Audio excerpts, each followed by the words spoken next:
Hello दोस्तों, कैसे हैं आप सभी का परीक्षालय में स्वागत है। आज के सेशन में हम डिस्कस करने वाले हैं नीति निर्देशक तत्व।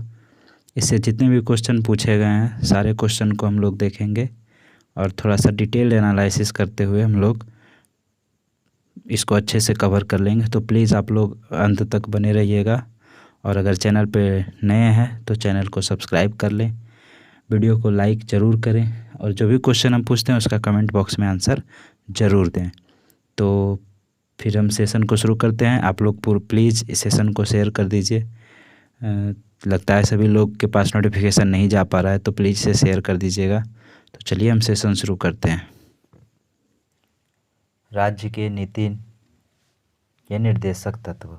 भारतीय संविधान के भाग 4 अनुच्छेद 56 से 51 के तहत राज्य की नीति के निर्देशक तत्वों का प्रावधान किया गया है। भारतीय संविधान में नीति निर्देशक तत्व आयरलैंड के संविधान से प्रेरित है। नीति निर्देशक तत्वों की प्रकृति अनुच्छेद 37 से स्पष्ट होती है कि इसके मुख्य पक्ष निम्नलिखित है।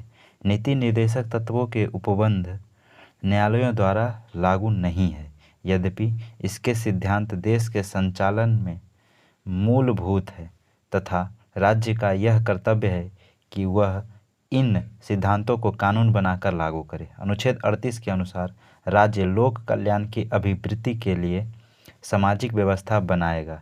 अनुच्छेद 39 में राज्य द्वारा अनुसरणीय कुछ नीति निर्देशक तत्व है, जैसे पुरुष और स्त्री को समान रूप से आजीविका प्राप्त हो, भौतिक संसाधनों का वितरणकारी न्याय उपलब्ध हो, आर्थिक विकेंद्रीकरण हो, पुरुष और स्त्री को समान कार्य के लिए समान वेतन प्राप्त हो, बालकों हेतु कल्याण परक कार्य आदि। अनुच्छेद 39 के क में सामान्य न्याय तथा निःशुल्क विधिक सहायता का प्रावधान है। अनुच्छेद 40 के अनुसार राज्य ग्राम पंचायतों का गठन का प्रयास करेगा। अनुच्छेद 41 के अनुसार राज्य कुछ दशाओं में काम, शिक्षा तथा लोक सहायता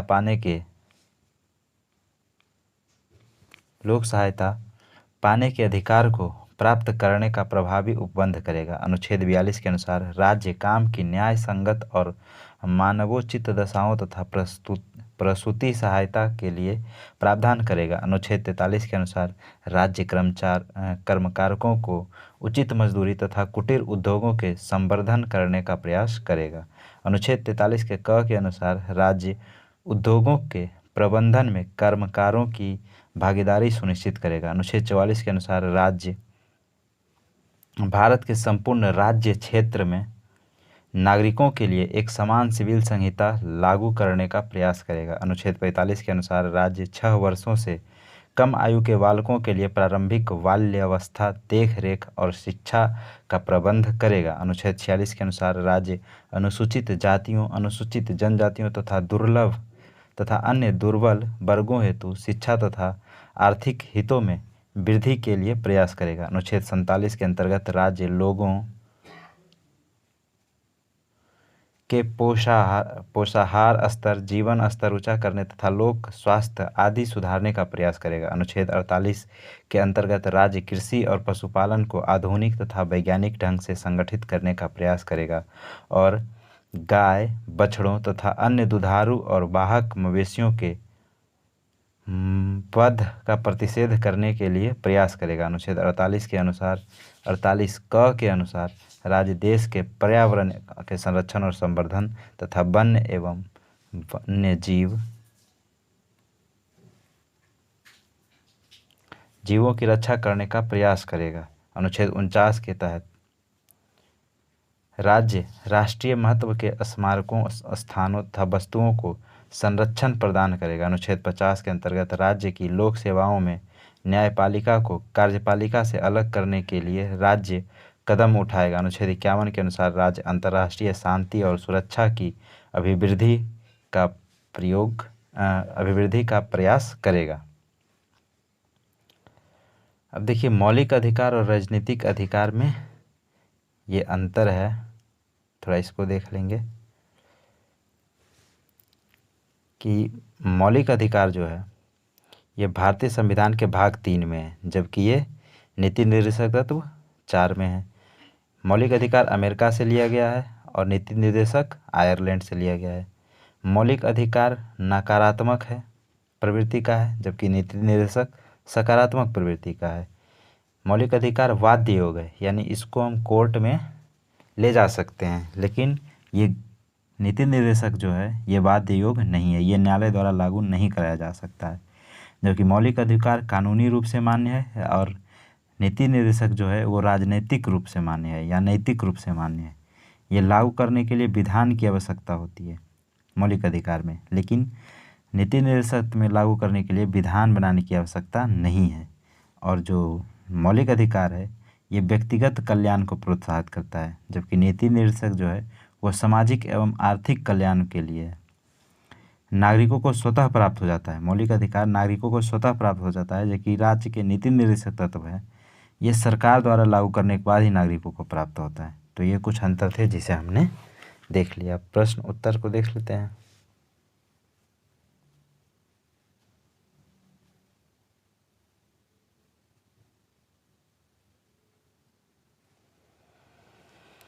पहला प्रश्न है कि राज्य के नीति निर्देशक सिद्धांतों को भारतीय संविधान में शामिल किए जाने का उद्देश्य क्या है? तो ये सामाजिक और आर्थिक प्रजातंत्र को स्थापित करना। राज्य के नीति निर्देशक सिद्धांतों को भारतीय संविधान में शामिल किए जाने का उद्देश्य है सामाजिक और आर्थिक प्रजातंत्र को स्थापित करना। यह उद्देश्य एक कल्याणकारी राज्य की स्थापना में सहायक है, जिसका संविधान निर्माता एक कल्याणकारी राज्य की स्थापना के लिए प्रावधान करना चाहते थे। निम्नलिखित में से कौन एक राज्य के नीति निर्देशक सिद्धांतों का उद्देश्य नहीं है? तो एक धार्मिक राज्य की स्थापना करना। क्या नहीं है? धार्मिक राज्य की स्थापना करने उद्देश्य नहीं है, जबकि कल्याणकारी राज्य की स्थापना उद्देश्य है। सामाजिक आर्थिक न्याय को सुनिश्चित करना उद्देश्य है। एक धर्मनिरपेक्ष राज्य की स्थापना भी इसका उद्देश्य है। भारतीय संविधान के भाग 4 के अनुच्छेद 36 से 51 तक में राज्य के नीति निर्देशक सिद्धांतों का वर्णन किया गया है। भारत के संविधान निर्माताओं का लक्ष्य इन सिद्धांतों के माध्यम से आर्थिक और सामाजिक लोकतंत्र एवं कल्याणकारी राज्य की स्थापना करना था। इन सिद्धांतों का उद्देश्य धार्मिक राज्य की स्थापना करना नहीं है। राज्य के नीति निर्देशक सिद्धांत किस प्रकार मौलिक अधिकारों से भिन्न है? तो नीति निर्देशक सिद्धांत परिवर्तनीय नहीं है, जबकि मौलिक अधिकार क्या है? परिवर्तनीय है। राज्य के नीति निर्देशक सिद्धांत मौलिक अधिकारों से भिन्न है, क्योंकि नीति निर्देशक सिद्धांत परिवर्तनीय नहीं है, जबकि मौलिक अधिकार न्यायालय द्वारा परिवर्तनीय है। नीति निर्देशक सिद्धांत संविधान के भाग 4 में वर्णित है और कल्याणकारी राज्य की स्थापना के लिए दिए गए निर्देश हैं, जबकि भाग 3 में वर्णित मौलिक अधिकार व्यक्तियों को राज्य कृत्य के विरुद्ध दी गई सुरक्षा की गारंटी है। निदेशक तत्व क्या है? तो निदेशक तत्व अवाद्य योग है। भारतीय संविधान में सामाजिक आर्थिक एजेंडे को साकारित करने के लिए वाद्य योग और अवाद्य योग दोनों तरह की व्यवस्थाएं समाहित है, जिसमें मौलिक अधिकार वाद्य योग और नीति निर्देशक तत्व अवाद्य योग है। निम्नलिखित कथनों पर विचार कीजिए। भारत के संविधान के संदर्भ में राज्य की नीति के निर्देशक तत्व विधायक के कृत्यों पर निर्बंधन करते हैं या कार्यपालिका के कृत्यों पर निर्बंधन करते हैं? तो ये ना तो 1 और ना तो 2, डी हो जाएगा आंसर। राज्य के नीति निर्देशक तत्व विधायिका, कार्यपालिका और संवैधानिक मामलों में राज्य के लिए सिफारिशें हैं। MC शीतलवाड़ के अनुसार निदेशक तत्व कोई विधिक अधिकार एवं कानूनी उपचार नहीं बताते। ये सभी राज्य क्रियाओं की विधायिका या कार्यपालिका के लिए प्रभुत्व पृष्ठभूमि का निर्माण करते हैं। अतः राज्य के नीति निर्देशक तत्व न तो विधायिका के कृत्यों पर निर्बंधन है, न ही कार्यपालिका के कृत्यों पर निर्बंधन है।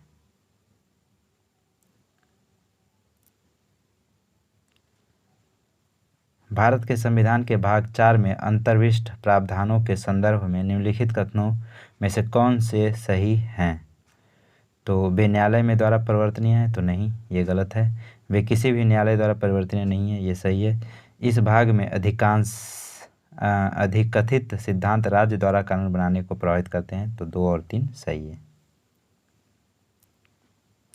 भारतीय संविधान का भाग 4 अनुच्छेद 36 से 51 राज्य के निर्देशक तत्वों से संबंधित है। इस भाग के प्रावधान किसी भी न्यायालय द्वारा परिवर्तनीय या इन्फोर्सेबल नहीं होते हैं। इसका अर्थ यह है कि यह संविधान का एक हिस्सा है जिसे न्यायपालिका द्वारा लागू नहीं कराया जा सकता। यद्यपि भाग 4 के उपबंध न्यायालयों द्वारा परिवर्तनीय नहीं है, यद्यपि इस भाग में दिए गए सिद्धांत राष्ट्र के संचालन में मूलभूत हैं तथा ये सिद्धांत राज्य के द्वारा कानून बनाने को प्रभावित करते हैं।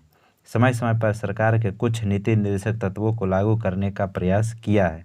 जमींदारी उन्मूलन कानून, बैंकों का राष्ट्रीयकरण, फैक्ट्री अधिनियम, न्यूनतम मजदूरी निर्धारण, कुटीर और लघु उद्योगों को प्रोत्साहन, मनरेगा, 6 से 14 वर्ष के आयु के बच्चों के लिए निःशुल्क शिक्षा तथा अनुसूचित जाति अनुसूचित जातियों के उन्नयन के लिए आरक्षण आदि इन प्रयासों को दर्शाते हैं। राज्य के नीति निर्देशक तत्वों के बारे में निम्नलिखित कथनों पर विचार कीजिए। ये तत्व देश के सामाजिक आर्थिक लोकतंत्र की व्याख्या करते हैं, तो ये सही बात है। इन तत्वों में अंतर्विष्ट उपबंध किसी न्यायालय द्वारा परिवर्तनीय नहीं है, तो ये भी सही है। दोनों बात सही है। राज्य के नीति के निर्देशक तत्व देश के सामाजिक आर्थिक लोकतंत्र को व्याख्या करते हैं।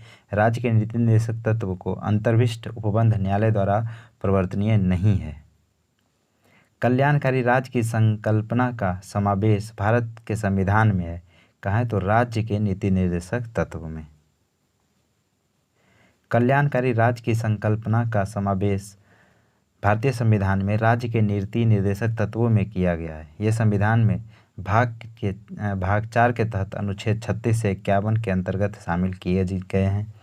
भारतीय संविधान की प्रस्तावना राज्य व्यवस्था के उद्देश्यों का उल्लेख करती है कि राज्य अपने नागरिकों को सामाजिक, आर्थिक एवं राजनीतिक न्याय, विचार, अभिव्यक्ति, विश्वास, धर्म और उपासना की स्वतंत्रता तथा प्रतिष्ठा एवं अवसर की समानता उपलब्ध कराएगा, जो कि कल्याणकारी राज्य के आदर्श का प्रतीक है। इसके अतिरिक्त नीति निर्देशक तत्वों में कल्याणकारी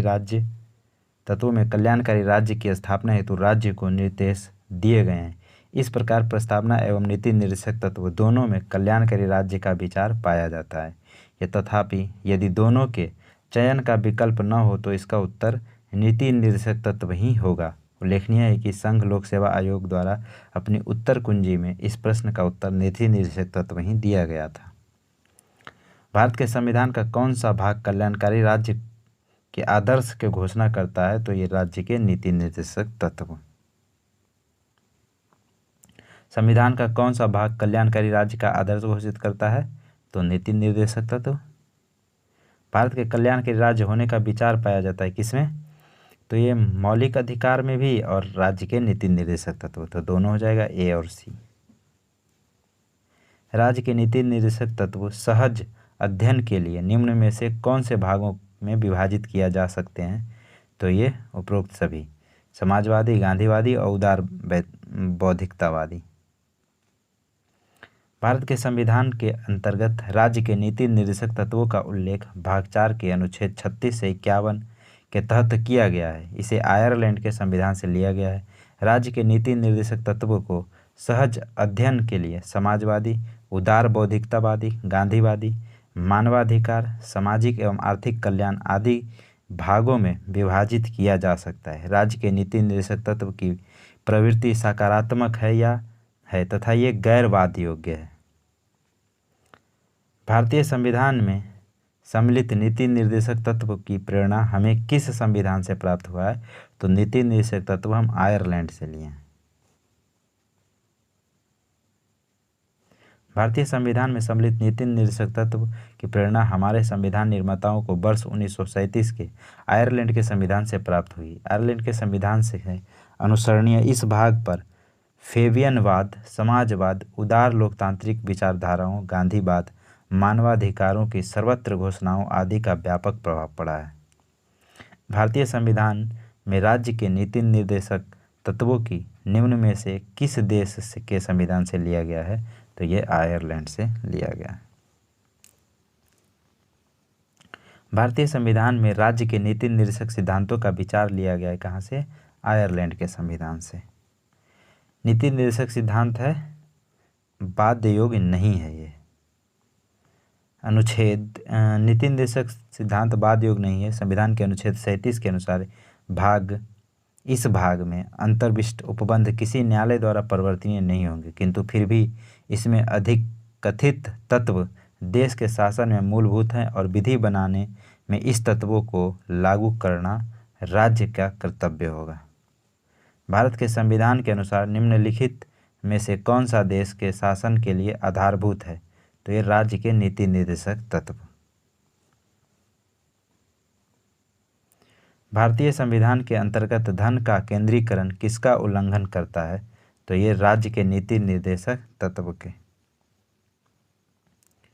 भारतीय संविधान में राज्य की नीति निर्देशक तत्वों के तहत प्रावधानित है कि राज्य अपनी नीति का विशिष्टतया इस प्रकार संचालन करेगा कि सुनिश्चित रूप से समुदाय के भौतिक संसाधनों का स्वामित्व और नियंत्रण इस प्रकार बटा हो जिससे सामूहिक हित का सर्वोत्तम रूप से साधन हो, तथा आर्थिक व्यवस्था इस प्रकार चले जिससे धन और उत्पादन साधनों का सर्वधारण के लिए हितकारी संकेंद्रण न हो। अनुच्छेद 39 के ग इस प्रकार धन का केंद्रीकरण भारतीय संविधान के अंतर्गत राज्य के नीति निर्देशक तत्वों का उल्लंघन करता है। समान के कार्य के लिए समान वेतन भारत के संविधान में सुनिश्चित किया गया है। यह क्या है? राज्य के नीति निर्देशक सिद्धांतों का अंग है। समान कार्य के लिए समान वेतन भारत के संविधान में सुनिश्चित किया गया है, राज्य के नीति निर्देशक सिद्धांतों का एक अंग है। अनुच्छेद 39 घ यह प्रावधान करता है कि पुरुष और स्त्री दोनों का समान कार्य के लिए समान वेतन होना चाहिए। ज्ञातव्य है कि संविधान के अनुच्छेद 39 घ के अनुसरण में संसद ने वर्ष 1976 में समान पारिश्रमिक अधिनियम पारित किया था। उल्लेखनीय है कि रणधीर सिंह बनाम भारत संघवाद 1982 में सर्वोच्च न्यायालय ने यह अभिनिर्धारित किया कि संविधान की प्रस्तावना और अनुच्छेद 39 घ के आलोक में अनुच्छेद 14 एवं 16 को पढ़ने से समान कार्य के लिए समान वेतन का सिद्धांत प्राप्त होता है। निम्नांकित में से कौन सा राज्य के नीति के निर्देशक तत्वों में निहित है? तो अपराधों के लिए दोष सिद्धि के संबंध में संरक्षण, प्रार एवं वैधानिक स्वतंत्रता का संरक्षण, तो ये सब तो मौलिक अधिकार है। अल्पसंख्यक वर्गों के हितों का संरक्षण, ये भी मौलिक अधिकार है। पुरुषों और स्त्रियों दोनों को समान कार्य के लिए समान वेतन, ये नीति निर्देशक तत्व है। तो डी हमारा सही उत्तर है। निम्नलिखित में से कौन सा मौलिक अधिकार नहीं है? तो मौलिक अधिकार कौन नहीं? उत्पीड़न के खिलाफ अधिकार, ये भी मौलिक अधिकार है। समान कार्य के लिए समान वेतन, ये नीति निर्देशक तत्व है। कानून के समक्ष बराबरी और धर्म पालन की स्वतंत्रता, ये तीनों मौलिक अधिकार है। ये तीनों मौलिक अधिकार है। समान कार्य के लिए समान वेतन का उल्लेख संविधान में मौलिक अधिकारों में न होकर राज्य की नीति के निर्देशक तत्वों के अंतर्गत अनुच्छेद 39 घ में किया गया है, जबकि प्रश्न के शेष विकल्पों का उल्लेख संविधान में मौलिक अधिकार के रूप में किया गया है। भारत में निम्नलिखित में से किसके अंतर्गत पंचायती राज्य प्रणाली की व्यवस्था की गई है? तो राज्य के नीति निर्देशक सिद्धांत के। भारतीय संविधान में भाग 4 के तहत राज्य के नीति निर्देशक सिद्धांतों के अंतर्गत पंचायती राज प्रणाली की व्यवस्था की गई। संविधान का अनुच्छेद 40 राज्यों के लिए ग्राम पंचायतों के गठन का प्रावधान करता है। इसके अनुसार राज्य ग्राम पंचायतों का संगठन करने के लिए कदम उठाएगा और उनको ऐसी शक्तियां और प्राधिकार प्रदान करेगा जो उन्हें स्वायत्त शासन की इकाइयों के रूप में कार्य करने योग्य बनाने के लिए आवश्यक हो। निम्न में से कौन सा अनुच्छेद पंचायत के गठन के लिए राज्य सरकार को निर्देश करता है? तो ये अनुच्छेद 40 में है। निम्नलिखित में से कौन से एक राज्य सरकार को ग्राम पंचायतों के संगठित करने के लिए निर्देश करता है? तो ये अनुच्छेद 40। भारतीय संविधान के अंतर्गत ग्राम पंचायत का गठन किस चीज़ में आता है? तो ये निदेशक सिद्धांत है। 1 और 2 को मिलान करना है। देखिए पंचायत का गठन अभी देखे थे हम लोग 40 में, तो ये हो जाएगा। समान सिविल संहिता 44 में है। कृषि पशुपालन 48 में है। और अंतर्राष्ट्रीय शांति 51 में है। और न्यायपालिका और कार्यपालिका का विभाजन 50 में है। तो आप लोग भी ऐसे ही याद रखिए। ग्राम पंचायत 40, समान संहिता 44, कृषि पशुपालन 48, न्यायपालिका व कार्यपालिका का पृथक 50 में और अंतर्राष्ट्रीय शांति 51 में। अच्छा, तो आप लोग एक कमेंट में बताइए कि 48 के क में क्या है, 48 के क में क्या है, ये आप कमेंट में बताइए।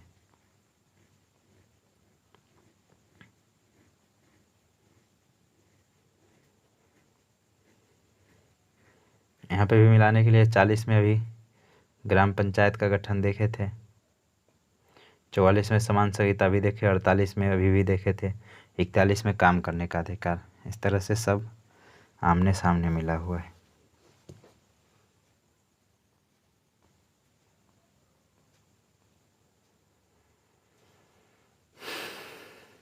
कौन सुमेलित नहीं है?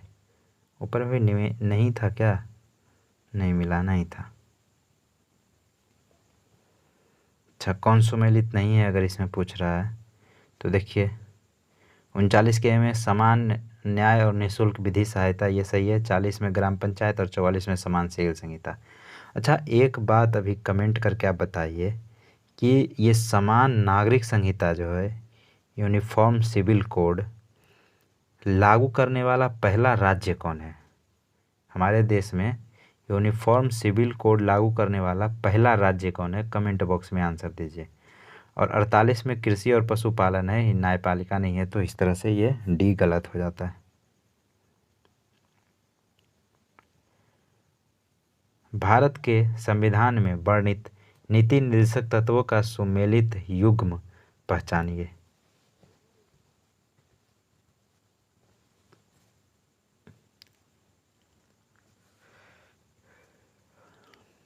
देखिए पंचायत का गठन तो 40 में है, 41 में दिया है। दोनों को समान कार्य के लिए समान वेतन, ये 39 में, ये सही है, डी सही है, बाकी गलत।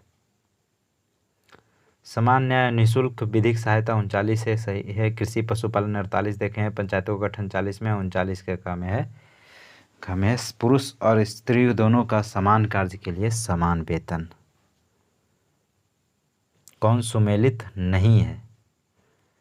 सुमेलित नहीं अगर पूछ रहा है तो न्यायपालिका से कार्यपालिका का पृथक, ये 50 में है, सही है। जातियों के लिए शैक्षणिक प्रबंधन, ये भी सही है। सहकारी समिति 43 के ए में नहीं है, सहकारी समिति 43 के ए में नहीं है, जबकि पंचायतों का गठन 40 में अभी हम लोग ऊपर देखे थे। 43 के ए में है वर्कर्स पार्टिसिपेशन इन मैनेजमेंट, यानी उद्योग के प्रबंधन में कर्मकारों का भाग लेना सुनिश्चित करता है, जबकि 43 के बी में बोला गया है सहकारी समिति, कोऑपरेटिव।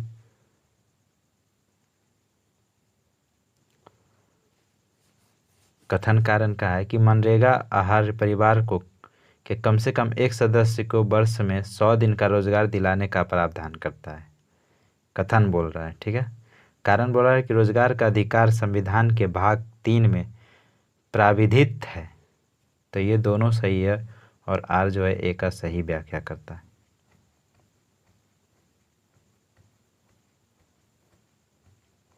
अच्छा, सॉरी आर गलत बोल रहा है।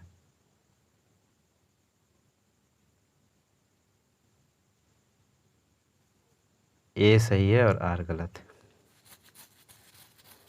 रोजगार का अधिकार संविधान में नहीं है, ये मौलिक अधिकार में नहीं आता है, सॉरी दिमाग से उठे, नीति निर्देशक में आता है वो काम करने का। महात्मा गांधी राष्ट्रीय ग्रामीण रोजगार गारंटी अधिनियम मनरेगा भारत में लागू एक रोजगार गारंटी योजना है, जिसे वर्ष 2005 में लोकसभा द्वारा अधिनियमित किया गया। यह योजना प्रत्येक वित्तीय वर्ष में किसी भी ग्रामीण परिवार में के उन वयस्क सदस्यों को 100 दिन का रोजगार उपलब्ध कराती है जो संविधिक न्यूनतम मजदूरी पर सार्वजनिक कार्य संबंधित अकुशल मजदूरी करने के लिए तैयार है। यह संविधान के भाग 4 के अनुच्छेद 41 के प्रावधान कुछ दशाओं में काम, शिक्षा और लोक सहायता पाने का अधिकार के अनुसरण लाया गया है। संविधान के भाग 3 मौलिक अधिकार में रोजगार अधिकार शामिल नहीं है, इसलिए ए सही है और आर गलत है।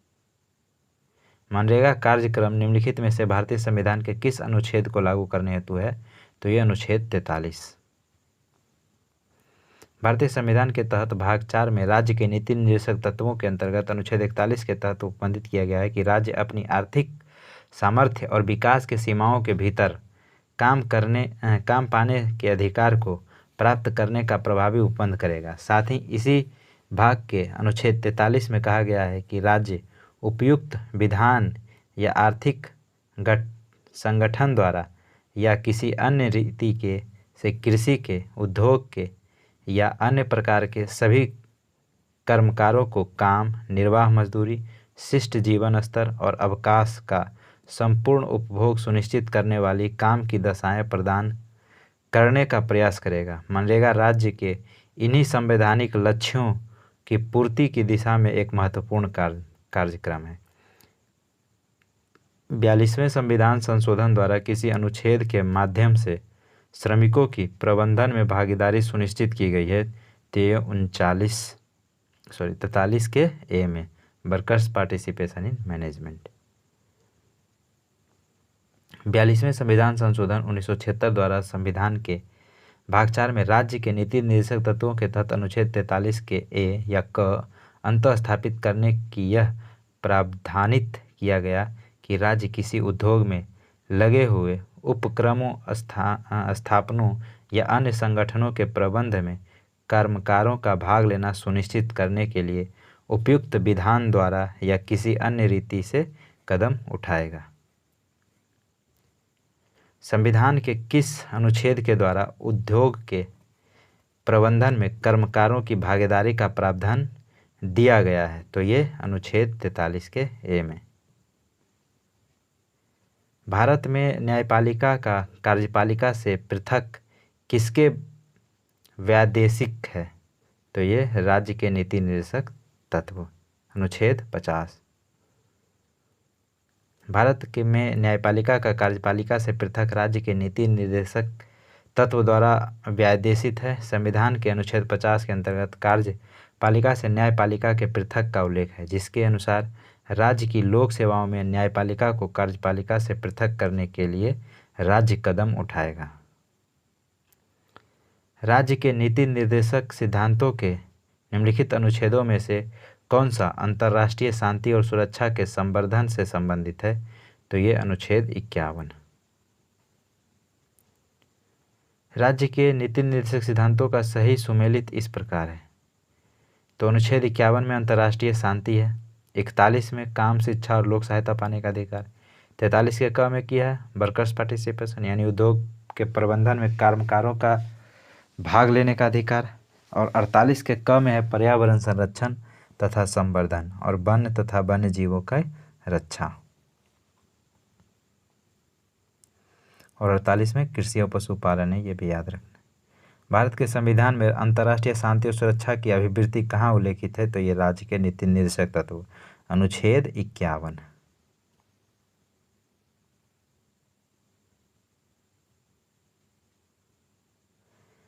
भारतीय संविधान के अनुच्छेद 51 के अंतर्गत राज्य के नीति निर्देशक तत्वों में अंतर्राष्ट्रीय शांति और सुरक्षा की अभिवृत्ति का उल्लेख है। अंतर्राष्ट्रीय शांति और सुरक्षा की अभिवृत्ति ए में है। बी में राष्ट्रों के बीच न्याय संगत और सम्मानपूर्ण संबंधों को बनाए रखना। सी में है संगठित लोगों के एक दूसरे से व्यवहारों में अंतर्राष्ट्रीय विधि और संधि बाध्यताओं के प्रति आदर बढ़ाने का और अंतर्राष्ट्रीय विवादों के मध्यस्थ या आर्बिट्रेशन द्वारा निपटारे के लिए प्रोत्साहित देने का प्रयास करेगा। ये डी में बोला गया। भारतीय संविधान का कौन सा भाग अंतर्राष्ट्रीय शांति और सुरक्षा के प्रति राज्य के उत्तरदायित्व का उल्लेख करता है? तो ये राज्य के नीति निर्देशक सिद्धांत में। भारतीय संविधान का कौन सा अनुच्छेद भारत के विदेश नीति से संबंधित है? तो विदेश नीति, अनुच्छेद 51। निम्नलिखित में से कौन संविधान के 42वें संशोधन द्वारा नीति निर्देशक तत्वों में नहीं जोड़ा गया है। तो ये समान आचरण संहिता या यूनिफॉर्म सिविल कोड ये नहीं जोड़ा गया है, बाकी ये सब जोड़ा गया है। समान आचार संहिता को 42वें संविधान संशोधन अधिनियम द्वारा शामिल नहीं किया गया है। यह मूल संविधान के तहत ही अनुच्छेद 44 में वर्णित है। निम्नलिखित प्रावधान 42वें संशोधन अधिनियम द्वारा नीति निर्देशक तत्वों में जोड़े गए हैं। बच्चों के स्वास्थ्य, विकास के अवसर और सुविधाएं तथा शोषण से बच्चों एवं अल्पवय व्यक्तियों की सुरक्षा अनुच्छेद 39 के च में है। समान न्याय तथा निःशुल्क कानूनी सहायता अनुच्छेद 39 के क में है। उद्योगों के प्रबंधन में श्रमिकों की भागीदारी अनुच्छेद 43 के क और पर्यावरण का संरक्षण और संवर्धन अनुच्छेद 48 के क में। ये सब बाद में जोड़ा गया। संविधान के 42वें संशोधन द्वारा निम्नलिखित में से कौन सा सिद्धांत राज्य की नीति के निर्देशक तत्वों में जोड़ा गया था? तो ये उद्योग के प्रबंधन में कर्मकारों का सहभागिता 43 के क।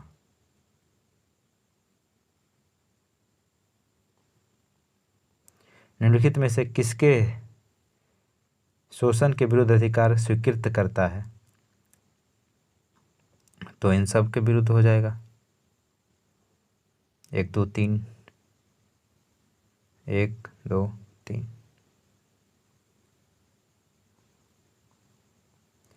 संविधान में बच्चों, स्त्रियों, जनजातियों के शोषण के विरुद्ध अधिकार की स्वीकृति प्रदान की गई, जबकि दलित शब्द का संविधान में उल्लेख ही नहीं है, कहीं नहीं उल्लेख है दलित शब्द। निम्नलिखित में से कौन सा एक राज्य का नीति निर्देशक तत्व नहीं है? तो नहीं क्या है? 14 वर्ष की आयु तक के बच्चों का निःशुल्क शिक्षा, ये कर्तव्य में भी है, फंडामेंटल ड्यूटी में भी है और फंडामेंटल राइट में भी है। बाकी मध्य निषेध, गौ संरक्षण और पर्यावरण संरक्षण ये सब।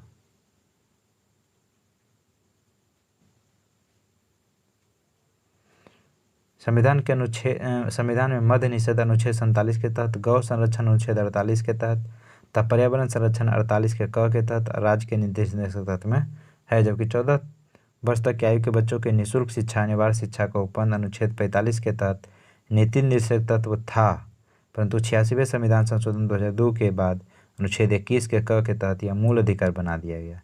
अनुच्छेद 45 के तहत शैशव पूर्व देखभाल तथा 6 वर्ष के नीचे के आयु के बालकों के लिए शिक्षा की व्यवस्था का शामिल किया गया।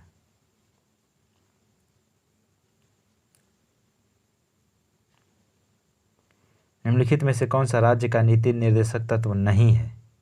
तो कौन नहीं है भाई? तो 16 वर्ष की आयु तक के बच्चों को निःशुल्क शिक्षा, ये नहीं है, बाकी ये सब नीति निर्देशक तत्व का हिस्सा है। निम्नलिखित में से कौन सा राज्य के नीति निर्देशक तत्वों में शामिल है? तो है में देखें तो मानव के दुर्व्यापार और बालाश्रम का प्रतिषेध, ये तो मूल अधिकार में है बालाश्रम। मादक पेय और स्वास्थ्य के लिए हानिकारक ये है, यानी एक गलत हो जाएगा, 2 सही, केवल 2 हमारे आंसर हो जाना चाहिए। नीति निर्देशक तत्वों के अंतर्गत अनुच्छेद 47 के तहत मादक पेयों और स्वास्थ्य के लिए हानिकारक औषधियों के औषधीय प्रयोजनों से भिन्न उपभोग का प्रतिषेध किया गया है। मानव के दुर्व्यापार और बालाश्रम का प्रतिषेध मूल अधिकारों के अंतर्गत अनुच्छेद 23 के 1 के तहत किया गया है, अतः स्पष्ट है कि केवल कथन 2 सही है। भारतीय संविधान में प्रतिष्ठापित राज्य की नीति के निर्देशक तत्वों के अंतर्गत निम्नलिखित प्रावधानों पर विचार कीजिए। भारतीय नागरिकों के लिए समान नागरिक संहिता सुरक्षित करना,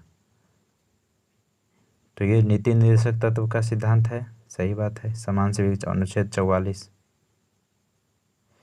फिर ग्राम पंचायतों का गठन, ये भी है अनुच्छेद 40।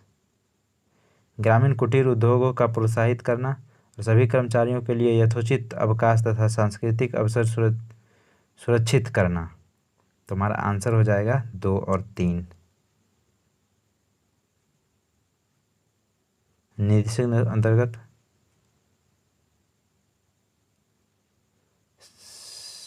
समान नागरिक संहिता ही तो है, ये भी है, ये भी है, ये भी है, कैसे कर रहा है? सिर्फ 2 और 3 दे रहा है आंसर। गांधीवादी सिद्धांतों पर आधारित कई प्रावधानों को राज्य के नीति निर्देशक सिद्धांत के तहत कई अनुच्छेदों में सम्मिलित किया गया है। गांधीवादी पूछ रहा था, एक मिनट,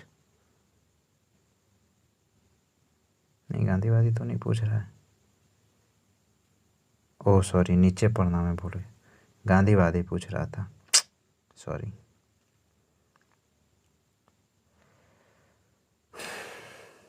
गांधीवादी सिद्धांतों पर आधारित कई प्रावधानों को राज्य की नीति निर्देशक सिद्धांतों के तहत कई अनुच्छेदों में सम्मिलित किया गया है, जो इस प्रकार है। ग्राम पंचायतों का संगठन अनुच्छेद 40, ग्रामीण क्षेत्रों में कुटीर उद्योगों को व्यक्तिगत या सहकारी आधार पर बढ़ाने का प्रयास अनुच्छेद 43, अनुसूचित जाति, अनुसूचित जनजाति तथा अन्य दुर्बल वर्गों के शिक्षा और अर्थ संबंधी हितों की अभिवृद्धि अनुच्छेद 46, मादक पेयों और स्वास्थ्य के लिए हानिकारक औषधियों के औषधीय प्रयोजनों से भिन्न उपभोग का प्रतिषेध अनुच्छेद 47, गायों और बछड़ों तथा अन्य दुधारू पशुओं के वध पर रोक और उनकी नस्लों में सुधार का प्रयास 48, उपयुक्त तत्वों के आधार पर विकल्प भी संयुक्त।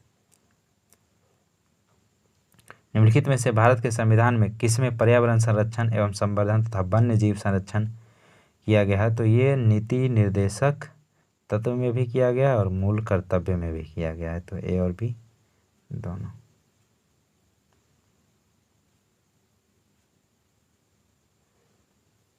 बयालीसवें संविधान संशोधन 1946 द्वारा संविधान में राज्य के नीति निर्देशक तत्वों के तहत जोड़े गए अनुच्छेद 48 के ए के अनुसार राज्य देश के पर्यावरण के संरक्षण तथा संवर्धन का और वन्य तथा वन्य जीवों की रक्षा करने का प्रयास करेगा। साथ ही संविधान के मूल कर्तव्य के तहत अनुच्छेद 51 ए के जी में के अनुसार भारत के प्रत्येक नागरिक का कर्तव्य होगा कि वह प्राकृतिक पर्यावरण की उनके अंतर्गत वन, झील, नदी और वन्य जीव हैं रक्षा करे और उनका संवर्धन करे तथा प्राणी मात्र के प्रति दया भाव रखें। ये कर्तव्य में भी है। निम्न में से कौन सा राज्य के नीति निर्देशक सिद्धांतों में सम्मिलित है? तो कौन सम्मिलित है भाई? तो राज्य के पर्यावरण संरक्षण का संवर्धन का प्रयास, ये भी सम्मिलित है।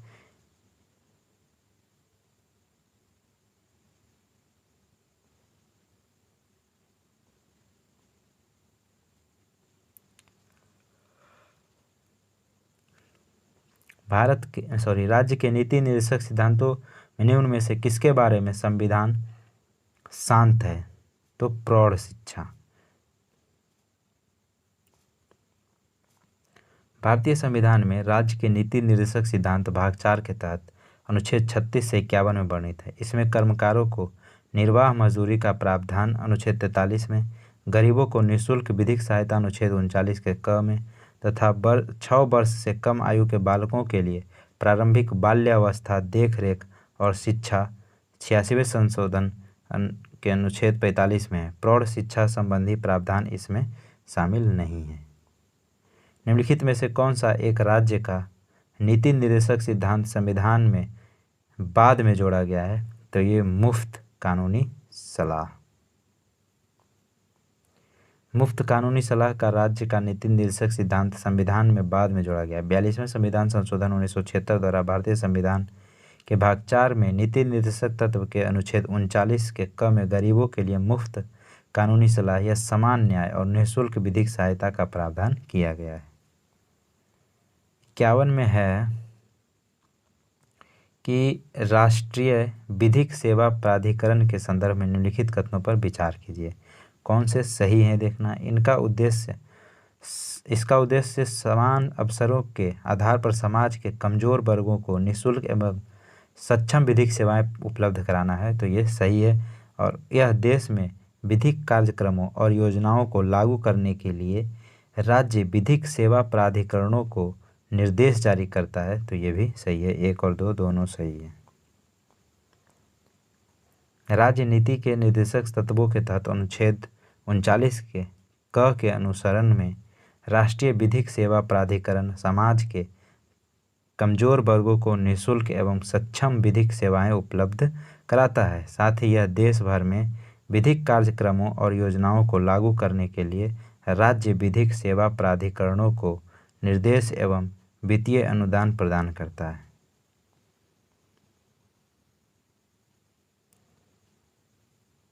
भारत में विधिक सेवा प्रदान करने वाले प्राधिकरण निम्नलिखित में से किस प्रकार के नागरिकों को निःशुल्क विधिक सेवाएं प्रदान करते हैं?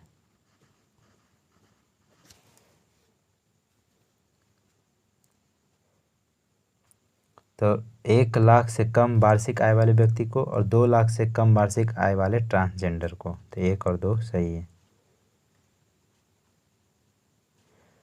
संविधान में राज्य के नीति निर्देशक तत्वों के अनुच्छेद 39 के ए के अनुसरण में भारत में विधिक सेवा प्रदान करने वाले प्राधिकरण विधिक सेवा प्राधिकरण अधिनियम 1987 की धारा 12 के अंतर्गत पात्र व्यक्तियों को निःशुल्क विधिक सेवाएं प्रदान करते हैं। निःशुल्क विधिक सेवाएं प्राप्त करने हेतु निम्न व्यक्ति पात्र हैं, जो महिला और बच्चा, अनुसूचित जाति और जनजाति के सदस्य, बड़े पैमाने पर प्राकृतिक औद्योगिक आपदा, जातीय हिंसा, बाढ़, सूखा, भूकंप के पीड़ित, औद्योगिक कामगार, मानसिक रोगी या दिव्यांग व्यक्ति, हिरासत में व्यक्ति, वे व्यक्ति जिनकी वार्षिक आय केंद्र से या राज्य सरकार द्वारा अधिसूचित आय सीमा से कम हो, मानव तस्करी या बेगार से पीड़ित व्यक्ति। उपयुक्त अधिनियम के धारा 12H के अंतर्गत विभिन्न राज्यों या केंद्र शासित प्रदेशों में निःशुल्क विधि सेवा प्राप्त करने हेतु आय सीमा भिन्न भिन्न है।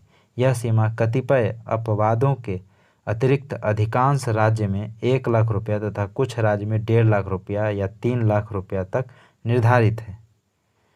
दिल्ली विधिक सेवा प्राधिकरण 1 लाख रुपया से कम वार्षिक आय वाले सामान्य व्यक्ति, 2 लाख रुपया से कम वार्षिक आय वाले ट्रांसजेंडर को निःशुल्क विधिक सेवा प्रदान करता है। दिल्ली विधिक सेवा प्राधिकरण 2 लाख रुपये से कम वार्षिक आय वाले वरिष्ठ नागरिकों को भी निःशुल्क विधिक सेवा प्रदान करता है। इनमें से कौन राज्य के नीति निर्देशक सिद्धांतों में सम्मिलित नहीं है? तो कौन नहीं है? सूचना का अधिकार। ये तो मौलिक अधिकार है, ठीक है, तो ये आंसर हो जाएगा। संविधान के राज्य के नीति निर्देशक तत्वों के तहत अनुच्छेद 39 क में पुरुष और स्त्री सभी नागरिकों को समान रूप से जीविका के पर्याप्त साधन प्राप्त करने का अधिकार एवं अनुच्छेद 41 में कुछ दशाओं में काम, शिक्षा और लोक सहायता पाने का अधिकार उल्लिखित है। अनुच्छेद 39 घ में पुरुषों और स्त्रियों दोनों का समान कार्य के लिए समान वेतन वर्णित है, जबकि अनुच्छेद 47 के अनुसार राज्य अपने लोगों के पोषाहार स्तर और जीवन स्तर को ऊंचा करने और लोक स्वास्थ्य के सुधार को अपने प्राथमिक कर्तव्यों में मानेगा और राज्य विशिष्टतया मादक पेय और स्वास्थ्य के लिए हानिकारक औषधियों और औषधीय प्रयोजनों से भिन्न उपभोगों का प्रतिषेध करने का प्रयास करेगा। सूचना का अधिकार नीति निर्देशक सिद्धांत में सम्मिलित नहीं है। सूचना का अधिकार अधिनियम 2005 के तहत यह एक विधिक अधिकार है तथा सर्वोच्च न्यायालय ने अपने अनेक निर्णयों में इसे संविधान के अनुच्छेद 19 के ए में वर्णित वाक्य एवं अभिव्यक्ति की स्वतंत्रता के मूल अधिकार में निहित माना है। निम्नलिखित में से कौन सा नीति निर्देशक तत्व है? तो नीति निर्देशक तत्व कौन है? समान नागरिक संहिता। संविधान के अनुच्छेद 44 के तहत राज्य द्वारा भारत के समस्त राज्य क्षेत्र में नागरिकों के लिए एक समान नागरिक संहिता कॉमन सिविल कोड प्राप्त करने का प्रयास करना नीति निर्देशक तत्वों में शामिल किया गया है।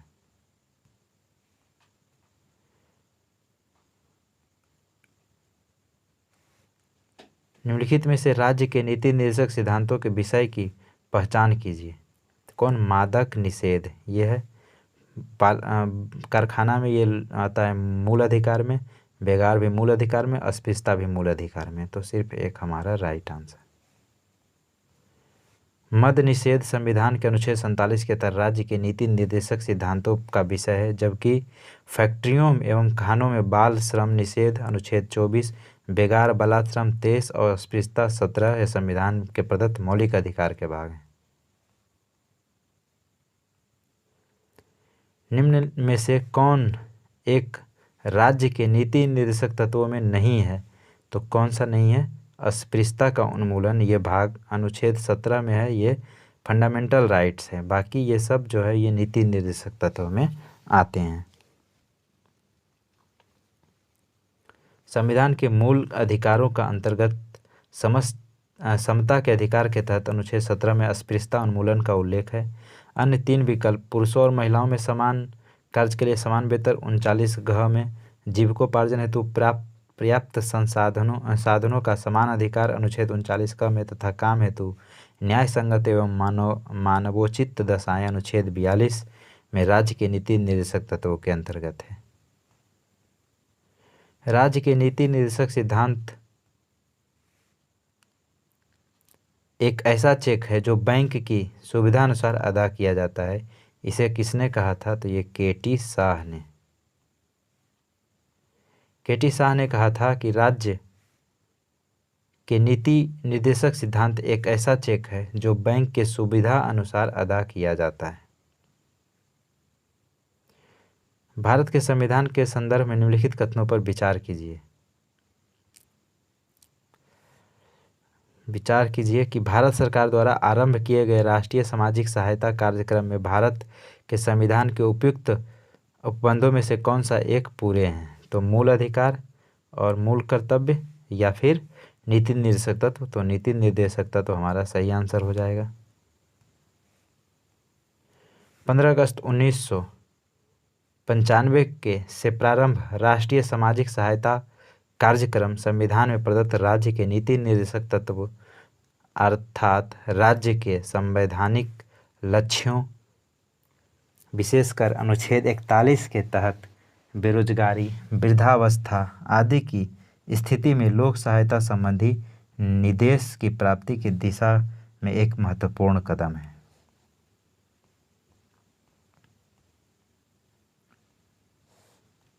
भारतीय संविधान के भाग 4 में दिए गए निर्देशित सिद्धांतों में निम्न में से कौन से सूचीबद्ध हैं?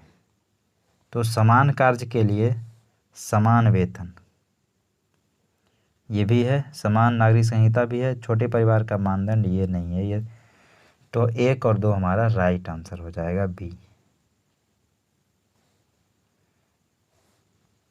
भारतीय संविधान के भाग 4 में दिए गए निर्देशित सिद्धांतों में अनुच्छेद 39 घ में समान कार्य के लिए समान वेतन और अनुच्छेद 44 में नागरिकों के लिए समान नागरिक संहिता सूचीबद्ध है, जबकि अनुच्छेद 350 का प्राथमिक स्तर पर मातृभाषा में शिक्षा देने का विशेष निर्देश देता है। हालांकि यह भाग 4 में उल्लेखित नहीं है। तो मूल कर्तव्य को अब अगले सेशन में देखेंगे। आराम से स्थिर से पढ़ते हुए एक एक चीज़ को अच्छे से चलेंगे। तो आप लोग अगर चैनल पर नया है तो प्लीज़ चैनल को सब्सक्राइब कर लें और वीडियो को सब जगह शेयर कर दें। फिर मिलते हैं अगले सेशन में। जब तक के लिए जय हिंद।